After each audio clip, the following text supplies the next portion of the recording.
Community College, home of the 2006 Community College National Math Champions. Online at pasadena.edu. Good morning, this is Air Talk. I'm Larry Mansell. Today we talk about the U.S. Senate vote tying funding for troops in Iraq to a proposed pullout date of March 2008. We'll talk about what the legislation means with the House version, somewhat different, and the conference committee required to reconcile the two. Of course, President Bush says that he'll veto any legislation that has a mandatory pullout attached. The Al-Qaeda insurgentism. We'll talk about how Al-Qaeda in Iraq, March 31st, 2008, timeline pullout, and what comes next in conference committee. Well, one thing that's happening immediately is that the Senate is going out for an amnesty and the House for 2 weeks. There will not be no public conference until that second week in April, when everyone is back. But discussions have already started, especially at the leadership level among Democrats, as to how to bridge the gap between those two. House Democrats were as surprised by the Senate vote yesterday as the Republicans were. They really thought that they would be going into a conference with a much stronger timetable and pull-out schedule than the Senate would be able to provide. But now they're both on. Or withdrawal of troops would be conducted to meet the dates. Well, one difference is that the Senate date is not binding. The House date is. Another difference is that the House has built in some time points, checkpoints for their benchmarks in July and in the following October, where the President has certified that the benchmarks are being met. The Senate bill requires an meet-up. Succeeding is to be delusional at this point.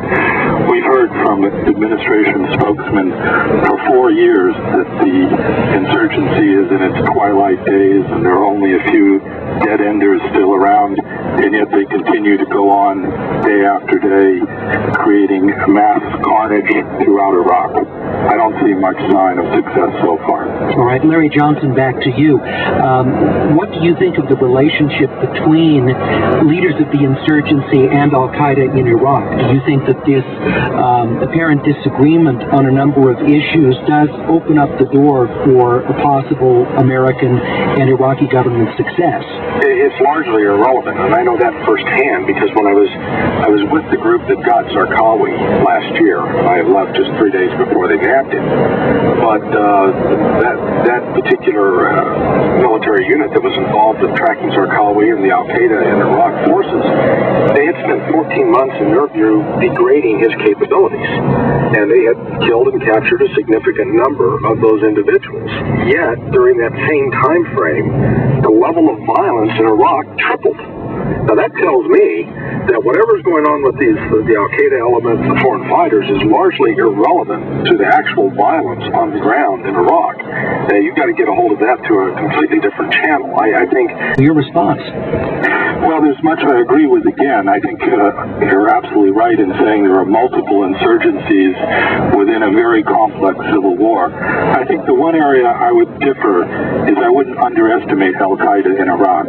Yes, they've been attrited a lot over the last few months, but they've continued to carry out very spectacular acts of violence. Just last Friday, they came very close to assassinating the Deputy Prime Minister of Iraq, the most senior Sunni official in the government, demonstrating their ability to go against very, very hard targets, or at least targets that should be very, very hard to go after and well protected. The Al-Qaeda organization in Iraq developed a evil but brilliant strategy. Apparently the part of the disagreement is it wants to continue with its terrorist activities within the country. Do you think that there is any kind of a toehold that could be gained by either the U.S. or the Iraqi government to try and bring more Sunni groups into the fold? I certainly hope that will turn out to be the case, but the record of the last several years doesn't give one much hope for optimism.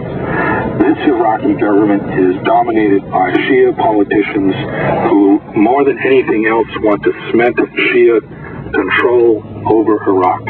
They want to ensure that the 500 years of Sunni control that has ended thanks to American occupation never comes back. And their preoccupation is with consolidating Shia control over the country. The Sunni community knows that and understands that. I don't see the political groundwork being developed here for a viable political solution. Bruce Rydell is with the Saban Center for Middle East Studies at Brookings. Also with us, Larry Johnson, consultant to the U.S. Military Special Operations Forces. If you have questions for these gentlemen about the state of the war in Iraq, specifically the strength of the insurgencies, plural, as Larry Johnson has put it, and what the state of al-Qaeda in Iraq is, we're at 866-893-KPCC, 866-893-5722. You can also email us at ask@kpcc.org. Larry Johnson, it seems that insurgents are much more willing to talk to U.S. officials, to American military people, than they are with people having to... The secret, I don't know if they will make it public. I've asked them whether they made any such offers. They've declined to say, but to me it makes perfect sense that Britain's red line was not to apologize. In other words, they weren't going to admit that they were in Iranian territory and say we're sorry. But if they, they would have no reason not to say, no, we promise never to enter Iranian territory again in the future, because I don't think they did to begin with. Okay, but that doesn't seem odd to you, that you would say, no, we won't do something again when you've never done it the first time? At least that's your public intention. Well, I mean, you said again. I don't mean it. Well, that's what the president... We don't know. No, they said that. I think he said that they said that they would not come in. They would not commit this kind of offense in the future. And this is the way diplomacy works: is that very carefully worded sentences are structured that each side can take something out of it. Ahmadinejad can interpret it as saying, well, it means that they won't come in our territory again. And the British can interpret it as saying, we promise we won't enter Iranian territory because it's not our policy to enter Iranian territory. And that way the crisis gets solved with both sides being able to take something away from it. Okay. I just was looking at the quote from the Associated Press, and they did use the word again as a quote from Ahmadinejad saying that the British said that this will not happen again. So anyway, it is interesting to see what, from the British standpoint, what initiative or what language they were willing to commit, and whether we see it or not. Songwriter takes much of her inspiration from American soul and R&B. The American bluesy album, Back to Black, out of the and meet the American shots at number 7. Our critic Ken Tucker has a review.